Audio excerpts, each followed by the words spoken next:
Para o pensamento adventista, ao morrer, o homem entra no estado de sono. No livro Nisto Cremos é dito: a morte é um estado inconsciente para todas as pessoas. As almas dos justos dormem até a ressurreição e o juízo final. Esse sono da alma é um estado de silêncio, inatividade e inteira inconsciência.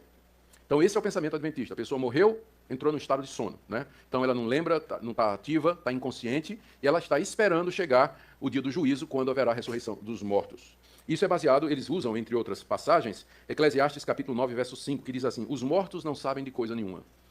E é verdade, se você for no cemitério, né, e você fizer uma pergunta aos cadáveres lá, ninguém vai dizer nada. Essa afirmação é uma afirmação que está falando da relação dos mortos com a vida terrena. Os mortos não sabem de nada, claro.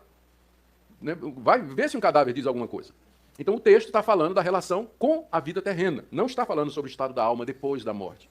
Outra coisa que eles se baseiam são as passagens na Bíblia que falam que morrer é dormir. Por exemplo, lá no final de Atos, capítulo 7, diz que Estevão estava sendo apedrejado pelos judeus, né? E ele teve uma visão de Cristo à direita de Deus, em pé, e ele disse: Senhor, perdoa-lhes, porque não lhes imputes esse pecado, e tendo dito isto, adormeceu. Quer dizer, ele morreu, não é? Só que a Bíblia chama de adormeceu. Por que a Bíblia se refere à morte como dormir? É porque a morte para nós, de fato, é como um sono nesse sentido. A gente dorme e acorda. A gente vai morrer e vai ressuscitar. Então, para o crente, a morte não é definitiva. É nesse sentido que a Bíblia se refere à morte como dormir. Não é nenhuma declaração sobre o que acontece depois da morte. Sobre o que acontece depois da morte, a Bíblia é muito clara, eu vou dizer daqui a pouco. Mas, continuando. Para Ellen White, o primeiro sermão pregado sobre a imortalidade da alma foi o diabo. O diabo que pregou para Eva. A grande mentira original foi: não morrerás. Certamente não morrerás.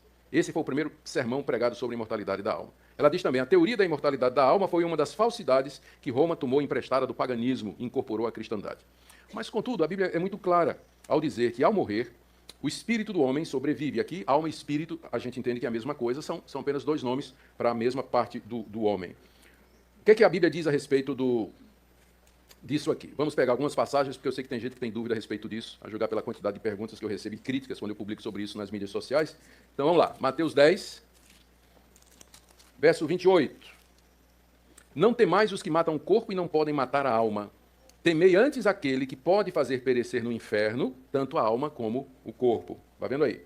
Eclesiastes capítulo 12, verso 7. Salmos, Provérbios, Eclesiastes. Fica no Antigo Testamento, para você que está tendo dificuldade. Eclesiastes capítulo 12, no verso 7.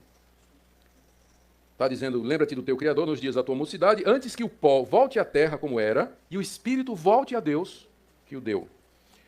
Lucas capítulo 20, verso 37.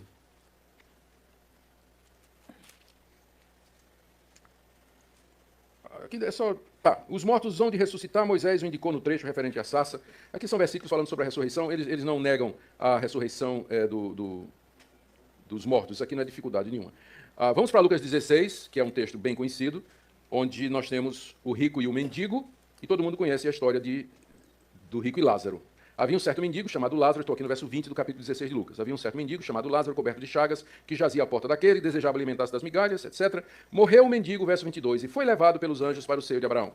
Morreu também o rico e foi sepultado. No inferno, estando em tormentos, levantou os olhos e viu ao longe Abraão e Lázaro no seu seio, e aí continua a conversa. Mais adiante ele pede refrigério, não quer, não tem, e ele diz: Pai, eu te imploro que mandes Lázaro à minha casa paterna, porque tenho 5 irmãos. Então ele estava perfeitamente consciente, lembrava que tinha irmãos, lembrava da casa do seu pai, e a resposta também foi negativa. O objetivo de contar isso aqui, Jesus contou essa história, o objetivo era mostrar, era contra os fariseus, não é, que eram ricos, eram avarentos, se apegavam, não tinham misericórdia e que seriam lançados no inferno, em contraste que aqueles pobres que creram em Jesus, eles teriam a vida eterna. Mas ao contar isso, Jesus nos revela o que vem depois da morte.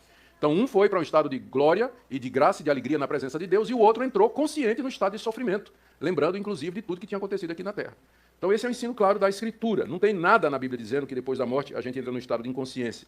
Segundo aos Coríntios, capítulo 6, capítulo 5, o apóstolo Paulo, segundo aos Coríntios, capítulo 5,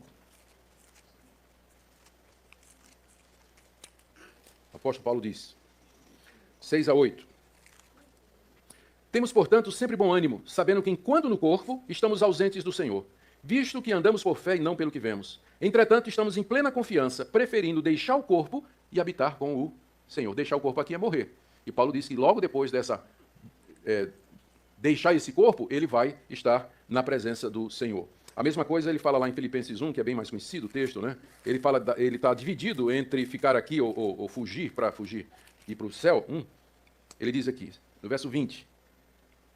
Vamos começar no verso 21. Portanto, para mim, o viver é Cristo e o morrer é lucro. Entretanto, se o viver na carne traz fruto para o meu trabalho, já não sei o que escolher.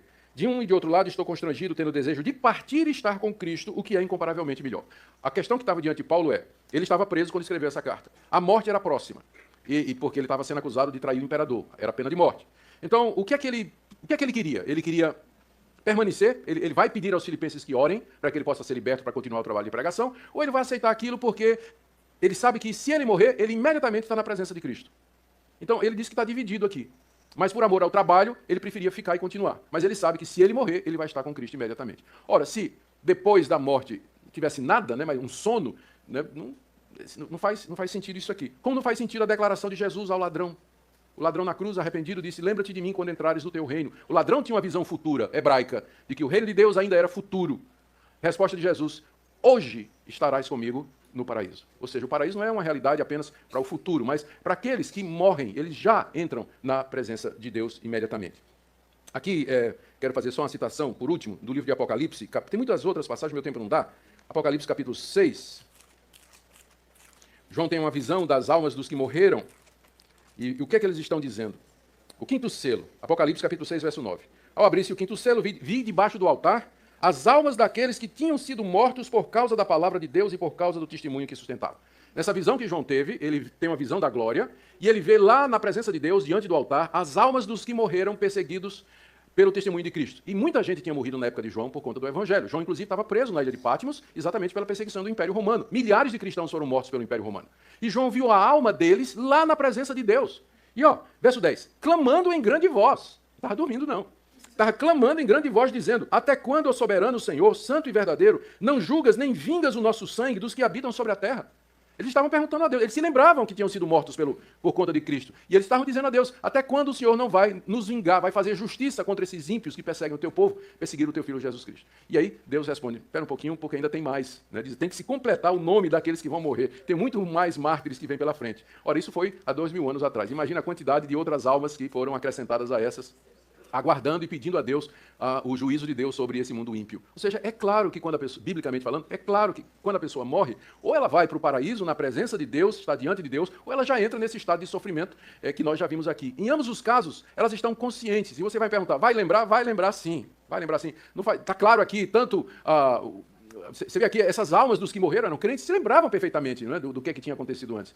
Mas os meus entes queridos, como é que eu posso ser feliz no céu? Eu me lembrando dos meus filhos que foram para o inferno, meu marido que não era crente e tudo mais. A glória da presença de Deus e a felicidade lá na eternidade é tão grande que vai superar, vai colocar completamente sufocada qualquer lembrança que possa trazer qualquer tristeza. Então, isso aí a gente não se preocupa.